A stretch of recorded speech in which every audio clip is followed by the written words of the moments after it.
Na década de 1950, Arthur Berletti, um homem simples do interior do Rio Grande do Sul, que era tratorista e que cursou apenas o primeiro ano do ensino fundamental, passou 8 dias desaparecido. Mas quando ele reapareceu, voltou contando uma história incrível de que havia sido levado para outro planeta e lá teria visto coisas tão impressionantes e tantos avanços na ciência e tecnologia que era difícil para as pessoas da época compreenderem. Arthur Berletti revelou informações que apenas com o evento da corrida espacial, ou só atualmente no século XXI, quase 70 anos mais tarde, é que começamos a entender melhor, como a existência do silício monocristalino para a produção de painéis solares, o satélite artificial, as chamadas de vídeo pelo telefone, invenções ou descobertas desconhecidas ou ainda em desenvolvimento naquele período. Ele também afirmou que a Terra era azul. Isso 3 anos antes do primeiro ser humano, um cosmonauta, viajar no espaço e constatar a mesma coisa. Olá, amigos da história! Se ainda não temos uma comprovação científica da existência de vida inteligente fora da Terra e muitos duvidam dos avistamentos de naves alienígenas e de contatos com seres extraterrestres ou interdimensionais, é no mínimo intrigante o relato da suposta abdução de Arthur Berletti, contada por ele mesmo nesse livro em 1958, intitulado Os Discos Voadores,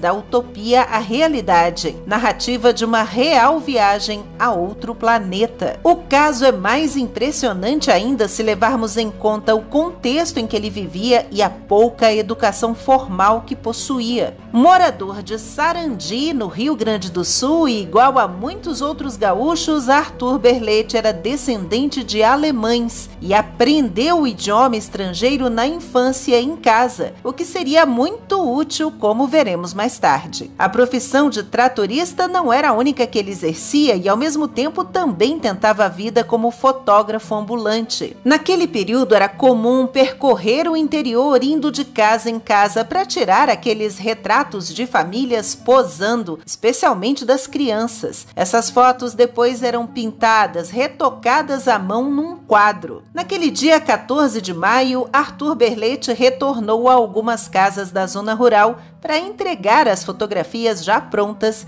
e receber os pagamentos. Mas ele acabou perdendo o horário do ônibus na volta para a cidade e resolveu fazer a pé o caminho de 18 quilômetros da localidade chamada Natalino, onde ele estava, até Sarandi. Eram 7 da noite, já estava escuro quando Arthur Berletti viu uma luz brilhando no mato à beira da estrada de terra. Acreditando numa lenda popular na região, ele achou que podia ser um sinal de que ali havia ouro enterrado, dos antigos maragatos, ainda da época da Revolução Federalista, um conflito entre os republicanos no sul do país que ocorreu no fim do século XIX. Tomado pela curiosidade, o homem então pulou uma cerca de arame farpado e avistou um objeto redondo e luminoso, com mais ou menos 30 metros de diâmetro, e resolveu se aproximar ainda mais para entender o que era aquilo. Foi aí que surgiram 2 vultos e um jato de luz forte acertou o tratorista. Foi a última coisa que ele viu antes de apagar,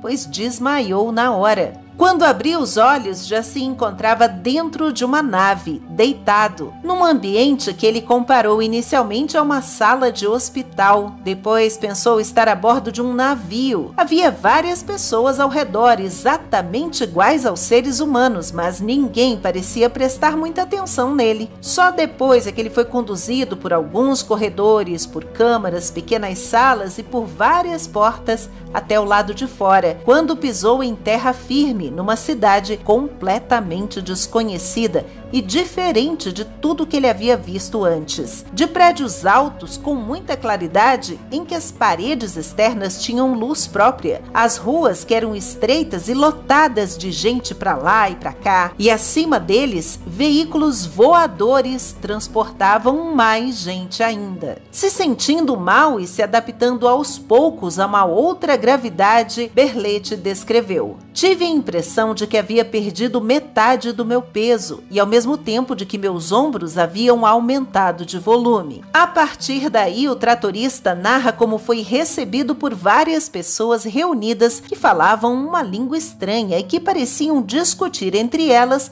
o que fazer com ele. Berlete tentou se comunicar em português, mas foi só quando lembrou de falar em alemão que conseguiu alguém para conversar, porém em outra cidade, para onde foi levado em seguida. Foi assim que ele descobriu que estava no planeta Acarte, a cerca de 65 milhões de quilômetros de distância da Terra, e passou a descrever então os sucessivos passeios, viagens e visitas que fez enquanto foi hóspede do único habitante daquele mundo que havia aprendido o idioma da Alemanha. O anfitrião era uma pessoa culta e importante naquela sociedade e tinha autorização do governo para guiar o terráqueo naquele planeta. Ele morava com a família num apartamento em que a varanda servia de estacionamento para o veículo, um tipo de carro particular voador movido a energia solar. Aliás, como tudo em Acarte, onde a principal fonte de energia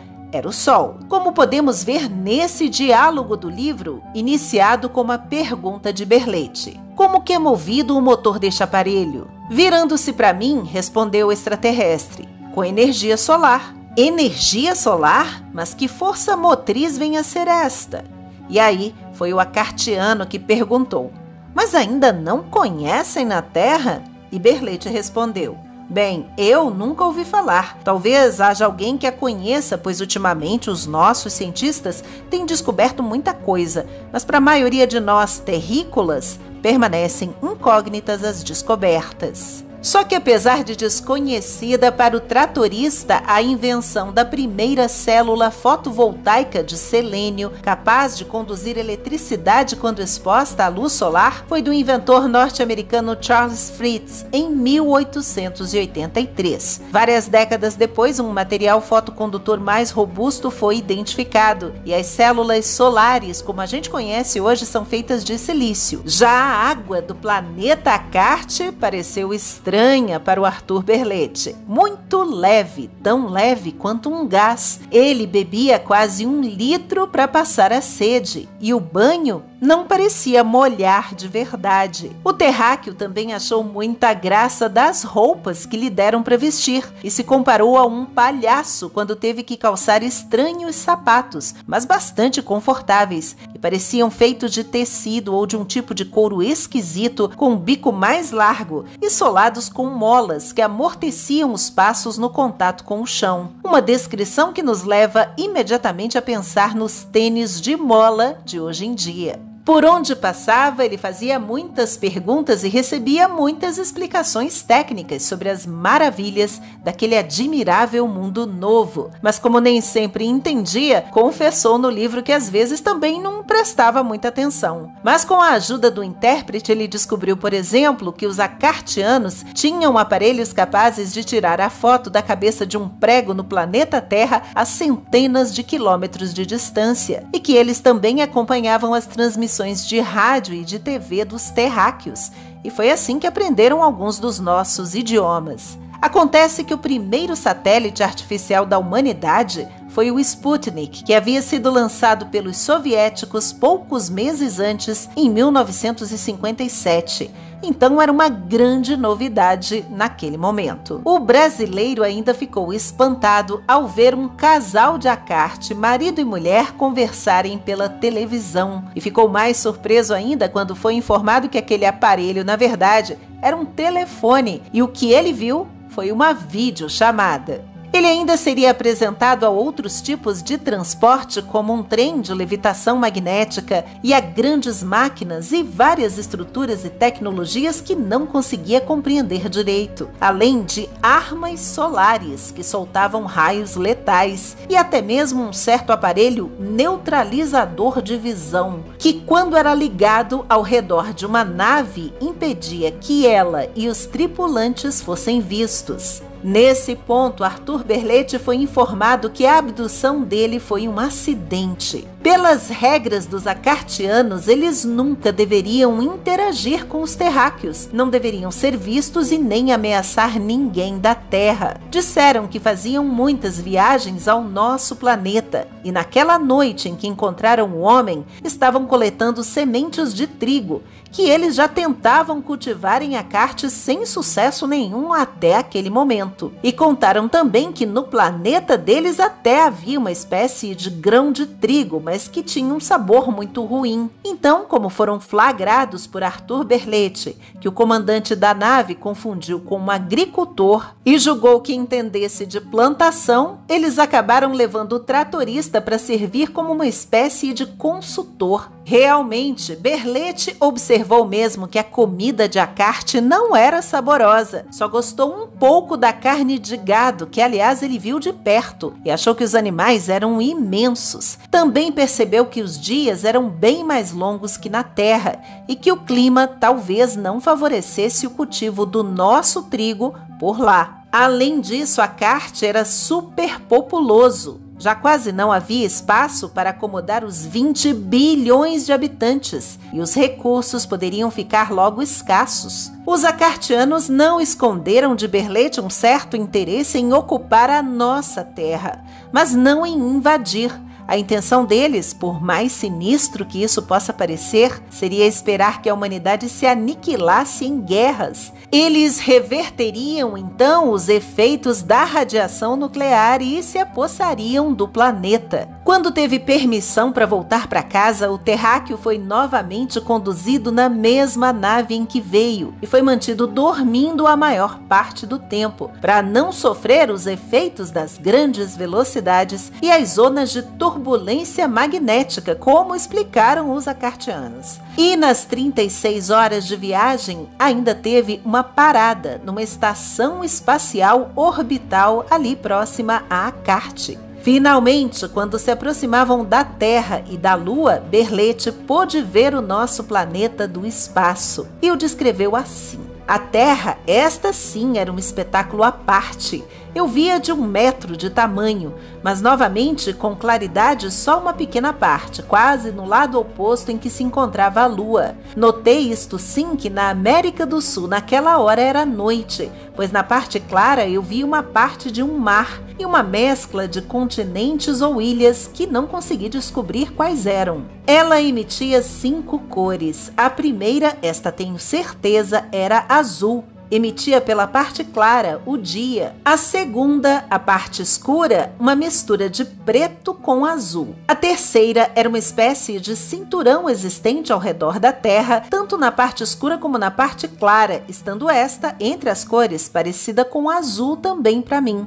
Berletti concluiu essa descrição falando de luzes que formavam um tipo de arco-íris nos polos. Mas acontece que somente 3 anos depois disso, o cosmonauta soviético Yuri Gagarin seria o primeiro homem a viajar pelo espaço em 12 de abril de 1961 a bordo da Vostok 1, num voo de 1 hora e 46 minutos em que deu uma volta ao redor do planeta, quando admirado informaria para a humanidade pelo rádio a famosa frase: "Eu vejo a Terra e ela é azul". Essa mensagem com certeza não surpreendeu um humilde tratorista gaúcho que antes de retornar da sua alegada aventura pelo espaço teria sido aconselhado pelos acartianos a escrever um livro contando tudo o que viu, pois mesmo que ninguém acreditasse nele naquela época, no futuro, disseram, algumas décadas depois as pessoas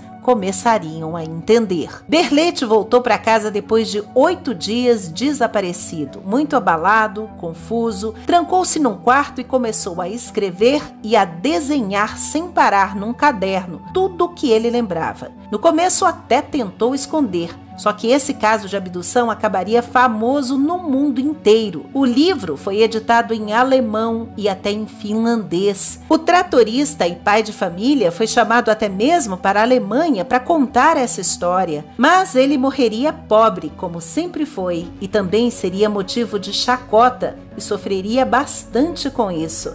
Mas continuou a repetir esses mesmos relatos, sem alterar uma vírgula até o fim da vida. Gostou deste vídeo? Deixe um like e se inscreva no canal para conferir outras curiosidades como esta. E até a próxima com uma história a mais.